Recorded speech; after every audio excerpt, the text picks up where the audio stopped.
કપડાં પહેરવું જ પડે ને જો કપડાં પહેર્યા વગર બહાર નીકળે તો શું દશા થાય? તો તેવી દશા ભગવાનનું ભજન કરવા વગર માણસ પ્રાર્થના કરવા વગર નીકળે તો તેવી દશા થાય. તો જેમ કપડાં પહેરવા વગર પહેરવું જ પડે અને બીજામાં કદાચ બહાનાબાજી માણસ કાઢે કે પણ જ્યાં આવે તેમાં કોઈ દિવસ માણસ બહાનાબાજી કાઢતો કોઈએ આજ સુધી એમ નહીં કહ્યું કે મને ખાવામાં ટાઈમ નહીં મળે. એ સમયને સેટ કરવું જ પડે. સવારે કાં તો સાંજે કદાચ બહુ જ કામમાં હોય તો એક ટાઈમ છૂટી જાય, એક ટાઈમ કદાચ છૂટી જાય પણ તો પણ બીજો ટાઈમ તો માણસ સાચવી જ લે. શું કામ? કારણ કે પછી આ સતાવા લાગે. તો તેમ ભલે કદાચ સવારેનો ટાઈમ આપણો ભક્તિમાં છૂટી જાય તો સાંજની સંધ્યાનો પણ ટાઈમ માણસોએ સાચવવો જોઈએ. તો પણ આ તો આળસુ માણસોની વાતો છે કે તે દિવસે કહેલું તેમ મંદિરમાં મહિનામાં એક વાર આવે અને કઈ પરિસ્થિતિ નિર્માણ જ ખાલી થવા જોઈએ એને પછી વેકેશન પડી જાય તેવી આ બધી વસ્તુઓ છે. તો આપણે પણ બહુ વેકેશનો નહીં પાડીએ અને જીવન છે ત્યાં સુધી કંઈક ને કંઈક આ મળેલા સમયનો સદુપયોગ કરી લઈએ તો જ તમારું ને મારું કલ્યાણ નિશ્ચિત થઈ જશે. તો એ વિષ્ણુ સહસ્ત્રના પાઠો આપણે ભાવ અને શ્રદ્ધાથી જો બધા જેને વાંચતા આવડે તે સરસ ઉચ્ચારણ કરીને બધા બોલજો. પણ તે પહેલા ગણપતિ વંદના પણ જો ગણપતિ વંદનાનું પણ વિશેષ મહત્વ છે કે જ્યાં જ્યાં ગણેશની સ્તુતિઓ થાય તો ત્યાં વિઘ્નો એની રીતે દૂર થઈ જાય, ત્યાં પછી વિઘ્નો આવી શકતા નથી. જેમ એક જંગલની અંદર ખાલી ને ખાલી એક સિંહ ત્રાળ પાડે એટલે બધા શિયાળ ને નાના નાના જીવજંતુઓ કેટલો ઊભી ઉછળીને નાસી જાય. એવી રીતે જ્યાં શ્રી હરિના પાઠ થાય, ગણપતિ વંદનાઓ થાય તો ત્યાં બધી આધિ વ્યાધિ અને ઉપાધિઓ દૂર થઈ જાય, નાસી જાય. એમાં કોઈ પણ શંકાને સ્થાન નથી. તો એ પાઠને આપણે બધા કરવા જઈ રહ્યા છીએ બધા શ્રદ્ધાથી.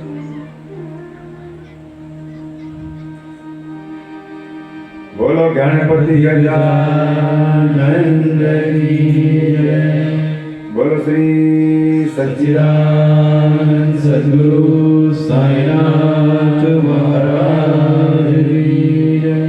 બોલો શ્રી આદ્ય શક્તિ અંબે માત કી જય. બોલો ભવાની માત કી જય. બોલો શ્રી રામચંદ્ર ભગવાન हनुमान की जय. बोलो अपने अपने माता पिता की जय. बोलो अपने अपने सदगुरु देव की जय. बोलो धरती मात की जय. बोलो भारत माता की जय. बोलो सर्व धर्म की जय. जो जिना पर गणपति दादा ने जिन्हें बाहर नामों नहीं आवड़ता हो, કોઈને આ સ્તુતિઓ જોઈતી હોય તો અહીંયા તો નથી લાવેલા પણ કોઈક વાર પંચલાય સાંઈધામ પર આવવાનું થાય તો ત્યાંથી એ સ્તુતિ લાવીને પણ ઘરે બધા મૂકજો ને આ સ્તુતિઓને જ્યાં પઠન કરવામાં આવે તો ત્યાં એનું વિશેષ ફળ છે. તો આપણે બધા ગણપતિજીની વંદના કરી દઈએ. વિઘ્નેશ્વરાય વરદાય સુરપ્રિયાય लंबोदराय सकलाय जगद्धिताय नागाननाय सुखियाग्निभूषिताय गौरीसुताय गणनाथ नमो नमस्ते. वक्रतुंड महाकाय सूर्यकोटि निर्विघ्नं कुरु मे देव सर्वकार्येषु सर्वदा. બધા હાથ જોડીને શ્રદ્ધાથી બોલજો. હે સુમુખ, હે સુમુખ, હે એકદંત, હે એકદંત, હે કપિલ, હે કપિલ, હે ગજકર્ણ, હે ગજકર્ણ, હે લંબોદર, હે લંબોદર, હે વિકટ, હે વિકટ હે વિઘ્નનાશન હે વિઘ્નાશન હે ગણાધ્યક્ષ હે ગણાધ્યક્ષ હે ધૂમ્રકેતુ હે ધૂમ્રકેતુ હે ભાલચંદ્ર હે બાલચંદ્ર હે વિનાયક હે વિનાયક હે ગજાનન. હે ગજાનન. તો આપણે બધા એ મંગલ મૂર્તિને પ્રાર્થના કરી કે હે પ્રભુ, જો આવું સ્મરણ કરીને ઘરે ગણપતિ દાદાની મૂર્તિ હોય તો મૂર્તિ નહીં હોય તો ફોટો પણ ચાલે, અને તે પણ કદાચ ભક્તો પર સગવડ નહીં હોય તો ખાલી સોપારીને ચાંદલો કરીને એને એ પાત્રમાં મૂકીને એને પણ દરોઈ ચડાવે તો પણ ચાલે. અને એમ કહેવાય કે એકવાર મહારાષ્ટ્રની અંદર એક બ્રાહ્મણ પૂજા કરવા માટે ગયેલો પણ ગણપતિની મૂર્તિ ભૂલી ગયેલો અને સંજોગવશાત જેને ઘરે પૂજા કરવા ગયેલો એને ઘરે પણ મૂર્તિ નહીં મળે. પણ બ્રાહ્મણ તો જાણકાર હોય, કારણ કે એ વેદોના જાણકાર હોય, તો એમણે જે પ્રસાદ માટે ગોળ લાવેલા એમાંથી ગોળમાંથી ગણપતિની મૂર્તિ બનાવેલા એ પૂજામાં મૂકી દીધી. એટલે તમે ખાલી ને ખાલી એક સોપારી અને ભાવથી ખાલી એક પથ્થર પણ મૂકી દે, તમને ખાલી શ્રદ્ધા હોવી જોઈએ. તમે ખાલી પથ્થર પણ મૂકી દે ને ગણપતિ શંકરને તિલક કરે તો સાક્ષાત ગણપતિને તિલક કર્યા. ખાલી ને ખાલી ભક્તોને શ્રદ્ધા હોવી જોઈએ. અને સંતો તો એમ કહે કે શ્રદ્ધા હોય, અગાધ શ્રદ્ધા હોય તો લટકતા પથ્થરમાંથી પણ પાણી નીકળે. એ બને નહીં, કારણ કે લટકતો પથ્થર લેવો એ અશક્ય વાત, અને પથ્થરમાંથી પાણી નીકળવું તો એ પણ અશક્ય વાત. પણ એમ કહેવાય કે ભક્તોની ભક્તિ જ્યારે ચરમ સીમાએ પહોંચે તો એ લટકતા પથ્થરમાંથી પણ પાણી નીકળે. પણ એટલી સુધી પહોંચવાની આપણા જેવા માયકાંગલાઓની તાકાત નથી. તાકાત કેમ નથી? કારણ કે 3 કલાક બેસવાનું તો આપણે સરખી રીતે બેસી શકતા નથી. એના માટે તો માણસોએ હંમેશા જાગૃત રહેવું પડે. તો ત્યારે આવી શક્તિઓ માણસને સહજ રીતે પ્રાપ્ત થતી હોય કે એ પથ્થરોને પણ પીગળાવી નાખે એવી આ બધી પ્રચંડ શક્તિઓ છે. તો એ ગણપતિને આવું આરાધન કરીને પછી આપણે બધા 12 નામનું સ્મરણ કર્યું. તો હવે આપણે એ ગણપતિ દાદાની ભાવ અને શ્રદ્ધાથી સ્તુતિ, વિષ્ણુ સહસ્ત્રના પાઠ કરતા પહેલા આપણા મંડળો જ્યાં જાય તો આ સ્તુતિ કરે, અને આ સ્તુતિ દેવ લોકોએ કરેલી છે. તો બધા ભાવ અને શ્રદ્ધાથી ગાયે ગણપતિ જગવંદન,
Jaya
ગણેશ ગણનાથ દયાનિધિ જય ગણેશ ગણનાથ દયાનિધિ સકલ વિઘ્ન દૂર હમારે સકલ વિઘ્ન દૂર હમારે રિદ્ધિ સિદ્ધિનો ચમર ડુલાવે રિદ્ધિ સિદ્ધિનો ચમર ડુલાવે મુષક વાહન પરમ સુભારે મુષક વાહન પરમ સુભારે જય ગણેશ ગણનાથ દયાનિધિ જય ગણેશ ગણનાથ દયાનિધિ સકલ વિઘ્ન દૂર હમારે સકલ વિઘ્ન દૂર હમારે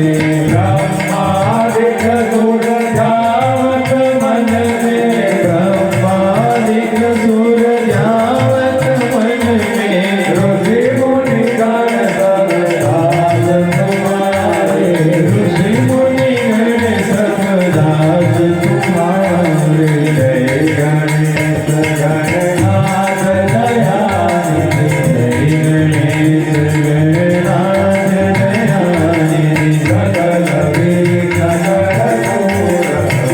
દયાનિધિ સકલ વિઘ્ન દૂર હમારે સકલ વિઘ્ન દૂર હમારે બ્રહ્માનંદ સહાય કરો નિત બ્રહ્માનંદ સહાય કરો નિત ભક્ત જનો કે તુમ રખવારે ભક્ત જનો કે તુમ રખવારે ભક્ત જનો કે તુમ રખવારે ભક્ત જનો કે તુમ રખવારે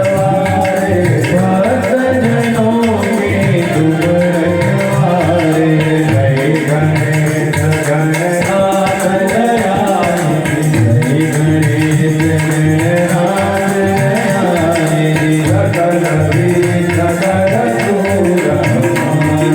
સકલ વિઘ્ન દૂર હમારે સકલ વિઘ્ન દૂર હમારે સકલ વિઘ્ન દૂર હમારે શ્રદ્ધા ભક્તિ સમેતની જો રે શીતલાય કરે કૃપા ગિરિરા સુવન કોટી પાપન સાર સિયાવર રામચંદ્ર કી જય પવન સુત હનુમાન કી જય હર હર મહાદેવ કી જય. કેટલી સરસ અને પવિત્ર સ્તુતિ છે આ. એમ કહેવાય કે આ ખાલી સ્તુતિ માણસ કે જીવો ખાલી ને ખાલી સાંભળી લે તો પણ એની અંદર એ દોહાની અંદર એની ફળશ્રુતિ આપવામાં આવેલી છે કે શ્રદ્ધા ભક્તિ સમેતની જો પૂરે ચિત લાય કરે કૃપા ગિરિજા સુવન કોટિન પાપન સાય. કરોડો પાપને એ ભગાડી બાળીને ભસ્મ કરી નાખવા વાળી આ ગણેશજીની સ્તુતિ છે. એટલા એના સરસ ભાવો છે એની અંદર કે બ્રહ્માનંદને પ્રાપ્ત કરનારી અને ભક્તજનોના રક્ષણ કરનારી આ ગણેશ સ્તુતિ છે. એમ કહેવાય કે આ સ્તુતિ કરીને માણસો જ્યાં પણ જાય, પહેલાના જમાનામાં જ્યારે યુદ્ધો થતા તો ભાઈઓ પોતાના ધણીને આવી રીતે આ ગણપતિનું પૂજન કરીને એમને ચાંદ તિલક કરીને આવી સ્તુતિઓ ગાઈને મોકલાવતી. તો એમ કહેવાય કે યુદ્ધોમાં એ ખંડિત નહીં થતા. આના માધ્યમથી એમનો વાર પણ નહીં વાંકો થતો. આવી આ બધી અનમોલ અને પવિત્ર વસ્તુઓ છે અને એટલી સરસ કેટલા ભાવથી બધાએ ગાઈ. અને જ્યારે માણસ આવા ભાવથી આ સ્તુતિઓ કરે તો એક પ્રચંડ શક્તિજીને કહેવાય એ બધા ભક્તોના રોમે રોમમાં જાય, એમનો રોમે રોમના સંકટો દૂર થઈ જાય. એવી આ બધી ગણપતિની પવિત્ર વસ્તુ છે. જો આ સ્તુતિ કરવાથી અને ભગવાનના પાઠ કરવાથી માણસોને મનની શાંતિ થઈ જાય. અનુભવ કરજો તમે આને. સાંઈ બાબા હંમેશા કહેતા કે એ ભક્તજનો અનુભવ કરો અને સત્યને પહેચાનો. પહેલા અનુભવ કરો, પછી તમને સત્ય સમજમાં આવે. કારણ કે આપણે બધા સંસારમાં રાખવા વાળા છે. જ્યાં સુધી આપણને કઈ લાભ નહીં થાય ત્યાં સુધી આ સંસારી જીવો એ વસ્તુને સ્વીકારતા નથી. એટલા માટે જ આપણા શાસ્ત્રોએ પણ પહેલા ફળશ્રુતિ લખી દીધેલી. આ સાંઈ બાબાનું ચરિત્ર લખાયેલું એમાં પણ પહેલા એની ફળશ્રુતિ લખેલી છે.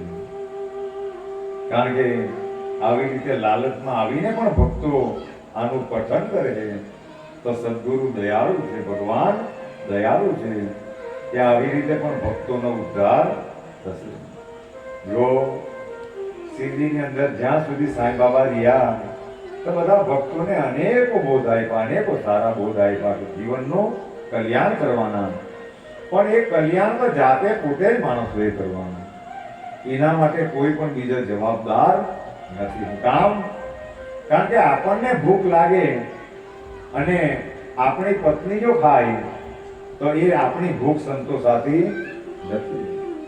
આપણી ભૂખ સંતોષવા માટે આપણે જ ખાવું પડે. એને માટે છોકરા ખાય કે બીજા ખાય કે ચાલી શકતું નથી. એટલે આ સંસારમાં આપણે બધા એકલા જ આવ્યા અને જશું તો પણ એકલા જ. એટલા માટે સંતો કહે કે તમે એકલા આવવાના અને એકલા જવાના, એટલે તમારું કલ્યાણ પણ તમારે એકલા જાતે પોતે જ કરી લેવાનું. જ્યાં જ્યાં આવા પુણ્યના કાર્યો થાય, જ્યાં જ્યાં આવા સત્સંગો થાય, જ્યાં જ્યાં કઈ આવી સેવાકીય પ્રવૃત્તિઓ થાય, ટૂંકમાં કે સંતોનો સમાગમ, સજ્જનો સાથે માણસોએ જીવન વ્યતીત કરવું. નહીં તો જે દુર્જનોનો સંગ કરવા ગયા તો તેનું જીવન રખે જશે, જીવન એનો ફેરો ભોગત રહ્યો. પણ આપણે બધા સદભાગી છે કે આપણે બધા સારા માણસોના સંપર્કમાં આવ્યા અને સંપર્કમાં આવવાથી સારા કાર્યો કર્યા અને આવા સદગુરુ સાંઈ બાબા જેવા સદગુરુ આપણને મળ્યા. અને આજે આપણે એમની કથા સાંભળવા બેસેલા છે તો એ આપણા બધાનું ખૂબ સૌભાગ્ય છે. એટલા માટે હંમેશા સહવાસ સારા સંતોનો, સારા માણસોનો રાખવો. સારો માણસ ભલે બીજું તમને કઈ આપે કે નહીં આપે, પણ તમને ગેરમાર્ગે તો કોઈ પણ દિવસ દોરી શકતો નથી. એવી જ રીતે ભગવાનનું નામ માણસો ભાવે લે, ભાવે લે કે ગમે તે રીતે લે. અરે ભગવાન એટલો દયાળુ છે કે એક ભક્તએ ભગવાનને એમ કહ્યું કે હે ભગવાન તું હરામ છે, તું હરામ છે. પણ ભગવાન ખુશ થયા. ભગવાને વિચાર કર્યો કે ચાલ મારા બાળકે મારું નામ લીધું, એને હરામ માંથી હોને કાઢી નાખ્યો અને રામને લીધું. એટલો એ દયા, એની દયાની કોઈ પણ સીમા. અને એમ તો ભક્ત ને ભગવાન દેવ સરખા જ છે, બે ભૂલકણા છે. હું કારણ કે આપણે જે પાપ કરીએ એ ભૂલી જાય. આપણે રોજ ઉઠીને પાપ કરીએ એ ભૂલી જાય અને એ જેટલા ઉપકાર આપણા પર કરે આપણે ભૂલી જાય. એટલે આપણે બધા દેવ એક ભક્તએ ભગવાન કહે કે તું ને મેં હરખો જ છે. ભગવાન વિચારવા પડી ગયો કે એ કેવી રીતે possible? પણ જ્યારે ભક્તએ એમ કહ્યું કે મેં પાપ કરું તે તું ભૂલી જાય અને તું ઉપકાર કરે તે મેં ભૂલી જાઉં, એટલે આપણે દેવ. તો ખાલી ને ખાલી વિચાર કરો કે આપણે રોજ ઉઠીને કેટલા બધા પાપો કરીએ તો પણ એ આપણને હવા પાણી આપવામાં ચૂકતો કોઈ દિવસે એને વિચાર નહીં કર્યો કે આને બહુ મોટો પાપ કર્યો છે તો આની હવા બંધ કરી નાખું. કોઈ પણ દિવસ વિચાર નહીં કર્યો કે આને સૂર્યપ્રકાશ બંધ કરી નાખું. એટલો દયા જેની સીમા કોઈ પણ. ખાલી ને ખાલી આના પર તમે ચિંતન કરે છે તો આ બહુ મોટી વસ્તુ. અને આ સમય સાબદો છે. નીકળતા આટલા વર્ષો નીકળી ગયા, બાકી રહેલા નીકળી જતા કંઈ પણ વાર લાગવાનો નથી.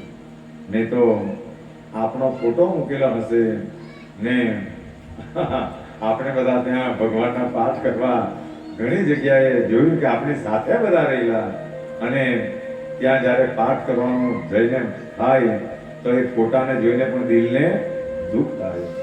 શું કામ કે જ્યારે જ્યારે સમય સાબદો હતો ત્યારે સમય જા નહીં અને આટલું સમજાવવા છતાં પણ